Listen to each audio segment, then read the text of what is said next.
Bonsoir à tous et bienvenue dans votre édition C'est bien ici. Et pour commencer, je vous propose une rencontre avec une dessinatrice messine, une artiste très attachante. Elle a remporté le prix Prima Bula à Paris en septembre au festival de la BD engagée. Sa bande dessinée est complètement atypique et elle raconte comment ces TOC, ces troubles obsessionnels compulsifs, ont un petit peu chahuté sa vie, mais de façon très humoristique. Donc là, je réponds au psy qui me demande comment fonctionnent mes rituels.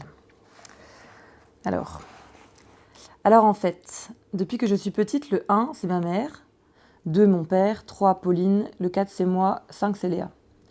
Du coup, il fallait que je fasse les choses 6 fois. Parce que 6, c'est personne, du coup. C'est une BD, pas tout à fait comme les autres. Un livre dans lequel Lucie se raconte sur ses TOC, ses troubles obsessionnels compulsifs. Je voulais montrer que déjà d'en parler, en fait, c'est hyper important. De pouvoir vraiment tout sortir de soi et pas tout garder à l'intérieur, parce que ça paraît ridicule quand on le lit comme ça. Sauf qu'en fait, ça prend une ampleur telle que ça peut amener à avoir une vie complètement handicapante, de plus réussir à fonctionner normalement, en fait. Et c'est un cercle vicieux, et moins on en parle, et plus on s'enferme à l'intérieur. L'idée est soufflée par sa psychologue, mais prise très au sérieux par Lucie.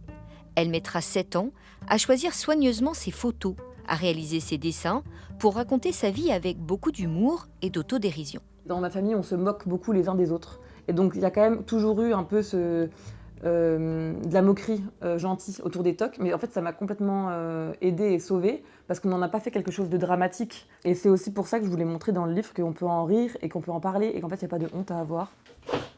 Son travail lui a valu le prix Prima Bula au festival de BD engagé à Paris à l'automne. Et les bonnes nouvelles s'enchaînent. En résidence à Angoulême, elle rencontre le groupe de doctorants avec qui elle travaille désormais sur l'impact de la BD sur la santé mentale en anglais. Lucie est sur un petit nuage porté par les nombreux témoignages de ses lecteurs. J'ai reçu, je pense, peut-être pas des centaines, mais au moins 100 messages, que ce soit sur Instagram ou sur Facebook ou par mail, de témoignages de personnes ou en vrai, qui sont venus me dire à quel point ils s'étaient reconnus dans le livre, que depuis qu'ils avaient lu le livre, ils avaient osé en parler à leurs proches ou à leurs amis. Juliette, elle, avait réservé son exemplaire à la librairie Le Carré des Bulles, après avoir suivi Lucie sur les réseaux. Elle-même est concernée par les TOC. Elle raconte son enfance, son adolescence, il y a des moments de rire, des moments d'espoir, voilà, mais aussi les difficultés liées aux troubles, et j'ai trouvé que moi, elle m'a donné beaucoup d'espoir, quoi. Au-delà de la maladie, c'est une histoire de vie qui est extrêmement bien racontée par Lucie, sur son enfance, son adolescence, sa vie estudiantine, et ses rapports aux autres et à soi-même.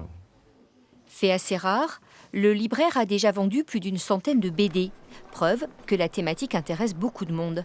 Un succès qui rend Lucie heureuse d'être entourée et utile.